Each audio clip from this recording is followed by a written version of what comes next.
Hello guys, welcome to another video. दोस्तों, आज मैं एक और स्टोरी को ट्रांसलेट करने जा रहा हूं और हमेशा की तरह मैं इसे हिंदी में ट्रांसलेट करूंगा। तो इस वीडियो में आपको वर्ड बाय वर्ड मीनिंग मिलने वाले हैं और साथ में जो है मैं ग्रामर के पोर्शन को भी कवर करूंगा। तो वीडियो शुरू करते हैं। वीडियो का जो टाइटल है वो है द गोल्डन आइडल। आइडल कहते हैं मूर्ति को, गोल्डन कहते हैं सोने के। तो इसका क्या मतलब है? द गोल्डन आइडल यानी कि सोने की मूर्ति। तो ये था हमारा टाइटल। अब मजीद पढ़ते हैं। Once a very rich man went to a big city to expand his business. यहां तक देखते हैं। वंस का सेंस होता है एक दफा या एक बार। अ वेरी रिच मैन, एक बहुत अमीर आदमी। वेंट यहां पे गो की सेकंड फॉर्म है वेंट। सिंपल पास्ट का यूज किया गया, सेकंड फॉर्म है वेंट, गया टू अ बिग सिटी, तो एक बड़े शहर गया। टू एक्सपैंड, एक्सपैंड का मतलब होता है बढ़ाना। तो बढ़ाने के लिए हिज बिजनेस, तो अपने व्यापार को यानी कि अपने कारोबार को। तो इसका क्या मतलब? वो once a very rich man went to a big city to expand his business, यानी कि एक बार एक अमीर आदमी बड़े शहर अपने बिजनेस को बढ़ाने के लिए गया। ही वंडर का मतलब होता है इधर उधर घूमना। तो वो अराउंड का मतलब होता है आसपास। तो वो आसपास घूमा। द मार्केट्स यानी कि जो बाजार था उसके आसपास घूमा। ऑफ द सिटी, शहर के। टू फाइंड आउट का मतलब होता है पता लगाना। तो पता लगाने के लिए सम न्यू बिजनेस, तो कुछ यानी कि जो नए बिजनेस है, नए कारोबार है, उसका पता लगाने के लिए वो जो बाजार के आसपास घूमा। As he was wandering around, as जैसे ही वॉज वंडरिंग, यहाँ पे वॉज के साथ वर्ब की फोर्थ फॉर्म है। जब वॉज के साथ वर्ब की फोर्थ फॉर्म लगती है तो वो पास्ट कंटिन्यूअस टेंस का वाक्य माना जाता है। तो वो जब वो आसपास घूम रहा था, he reach the outskirts of the city. He reached, वो पहुंचा, सेकंड फॉर्म है द आउटस्कर्ट्स। आउटस्कर्ट्स का मतलब होता है किनारे, किनारे को कहते हैं। तो किनारे पर पहुंचा ऑफ द सिटी, शहर के। वेयर, जहां द सिटी एंडेड, जहां पे जो शहर था वो क्या होता था? खत्म होता था। एंड द विलेज बिगैन, और जो गांव है, विलेज कहते हैं गांव को, और जो गांव है वो क्या होता था? बिगैन, शुरू होता था।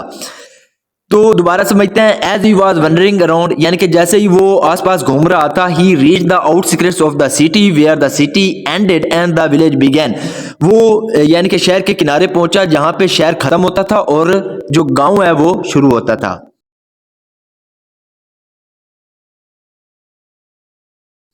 देयर, वहां, he saw some ruins of ancient temples. There, वहां, ही सा, उसने देखा। सी की सेकंड फॉर्म है सॉ, तो उसने देखा। सम रून्स, रून्स का मतलब होता है खंडरात। रून कहते हैं खंडरात को। तो कुछ खंडरात देखे ऑफ एशियंट टेम्पल। एशियंट का मतलब होता है कदीम या पुराने। तो पुराने जो टेम्पल्स हैं, मंदिर हैं, उनको देखा।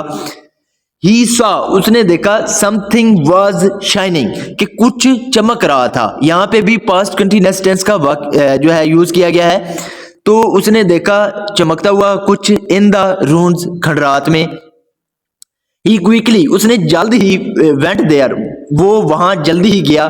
एंड सॉ, और देखा। A large golden idol of a lion, और देखा अ लार्ज गोल्डन आइडल, तो सोने की एक मूर्ति देखी। ऑफ अ लायन, शेर की। तो यानी कि वो जल्दी से वहां गया और उसने क्या किया? उसने देखा शेर की सोने की मूर्ति। ही थॉट, उसने सोचा। सेकंड फॉर्म है थिंक की। उसने सोचा। आई एम सो लकी, मैं बहुत लकी हूं, यानी कि मैं किस्मत वाला हूं।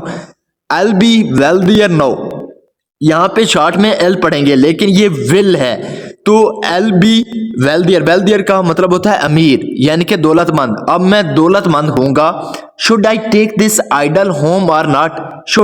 शुड का यूज किया जाता है चाहिए के सेंस में। तो शुड आई टेक, क्या मुझे ले जानी चाहिए? दिस आइडल, इस मूर्ति को। होम, घर, और नॉट, यानी कि मुझे इस मूर्ति को घर ले जाना चाहिए या नहीं। ही थॉट अगेन, उसने फिर सोचा। बट, लेकिन। What is the use of this idol? What is the use? Use का मतलब होता है फायदा। तो इसका क्या फायदा है? ऑफ दिस आइडल, यानी कि इस मूर्ति का क्या फायदा है? The Lions face can scare me at night.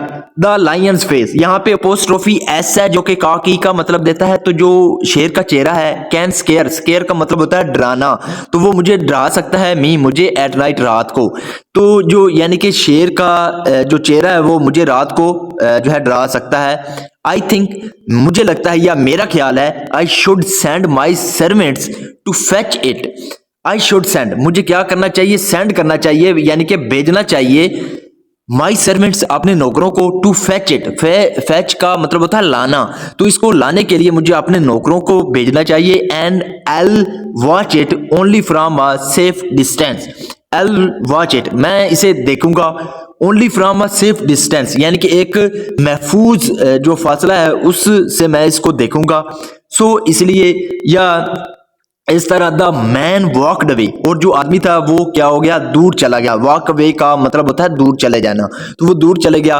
He did not know, वो नहीं जानता था, how to utilise such wealth, कि ऐसी जो दौलत है इसको कैसे यूटिलाइज किया जाए। यूटिलाइज का मतलब होता है इस्तेमाल करना, तो इसको कैसे इस्तेमाल किया जाए वो नहीं जानता था। So this is the video guys. अगर आपको पसंद आई हो तो इस वीडियो को लाइक कर दे, चैनल को सब्सक्राइब कर दे, ताकि इसी तरह की आने वाली वीडियो आप तक पहुंचती रहे। Have a nice day, good bye.